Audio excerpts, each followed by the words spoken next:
Welcome to the Living in Sedona channel. I'm Cami. I'm a local real estate agent that serves Sedona and the Verde Valley area. And one of those Verde Valley towns is the town of Jerome.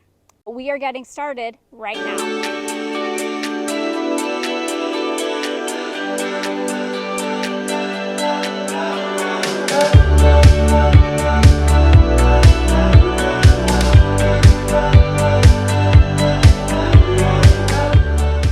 Okay, you guys, we are in the ghost town or the haunted town of Jerome, as many of you know it. I want to be up front with you right now. I really did not want to include Jerome as part of my series of the towns of Verde Valley. One, because I really just don't like it. Why I don't like it, I don't think it's a good place to live, but I think it's a fun place to visit.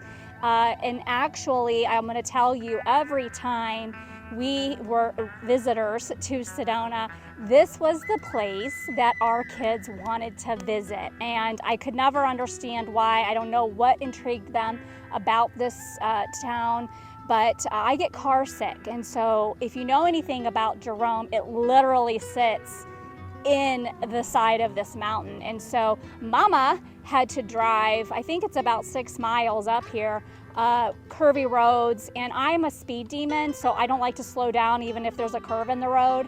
And so, you know, I had to drive up here to get the kids to visit the town of Jerome. One of the things that attracted the kids, and Greg's gonna have to help me with the name of it because I don't remember the name, but there is what? Gold King Mine. Gold King Mine. It's at the top here at the mountain, and we should be having some footage for you. But what they have, it's the old mine, and what they've turned it into is this little historic museum, but shop type of area. And they have like all the old, vehicles and machinery and just different things that they used at the mine during that time. And I think for sure my son, who was really into equipment, I mean, he could see all the equipment that he wanted because it was old and rusty, and they didn't care. They just let him, go in, look at it. And several times when we were visiting there was a guy that was actually like letting off cannons. And so you heard this big boom, like, every 15 minutes, I think it was. And we had a nice chat with him. And I want to say what year of it, there was a certain president trying to be elected at that time. I think it was Obama, but I can't remember. But he was pretty vocal about how he felt about things. But anyway, this was the one place that the kids wanted to visit. And we visited every year. And so I thought at some point they have to get tired of this, but it never really happened. So anyway, it really was a booming town. When I was looking up the history, it was a booming town in the 1920s. And that at that time, I was shocked to learn that there was actually 15,000 residents that lived here. You guys, that's almost as much as Cottonwood right now.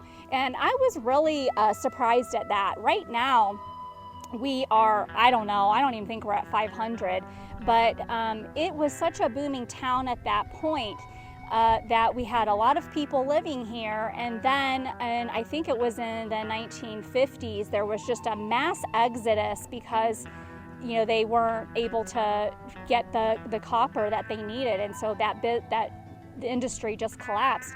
And there was just a mass exodus of people where only about 100 people lived here. And so that's really how it got its name, that everybody left. It left abandoned buildings. I mean, they talk about it being haunted and certain buildings haunted. I'm not really going to go into that because I don't really believe that's true. I've never stayed here overnight, so that's probably, maybe if I stayed, I might feel differently. But that's really why it got the name that it's a ghost town, because everyone left.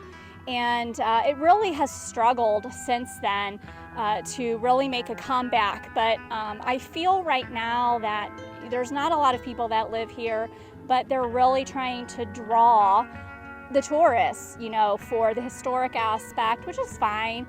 There's lots of, little shops, little artist shops in town, and Definitely the Haunted Hamburger Restaurant is a place everybody says that you should visit. I'm not a hamburger fan, so I know that's like anti-American, but I'm not a hamburger fan, but I think I'm gonna have to take Greg today, honestly. The other thing that is here that we are going to try next month is the Clinkscale, am I saying it right? Clinkscale Saloon and Grill, which was just recently renovated. It was a hotel. They actually have hotel rooms above the restaurant, but I have several friends in Sedona that say if you want a good steak, that's where you should go. So that is on the bucket list. We're gonna do that probably next month for my 50th birthday, and so we'll let you know what we think about that. I will say Jerome is beautiful at night. When you are in Cottonwood or in Cornville, you have this beautiful sight in the evening to look at when it's all lit up. I wanted to make mention of the Flatiron building that's in Jerome, and then here's an older picture of it as well. 1940s. But I just chuckle every time I see this, because if you've been to the Flatiron Room or the Flatiron Restaurant in New York City, I can guarantee you it's not the same. And if you haven't been to that restaurant in New York City, it's definitely worth a try. What do you think? Is Jerome a place that you would actually live? Because right now there's 2 properties on the market.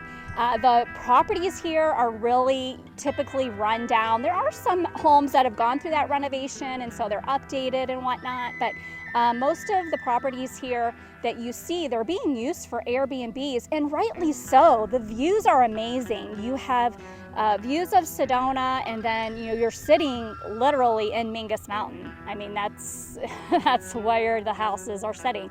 So a lot of the properties are being used as short-term rentals, and so if you're an investor, I definitely think it might be an area to think about, because the price point is not too much. I think the properties that are on the market right now are between $300,000 and $400,000, so that's really not a bad price point for this area.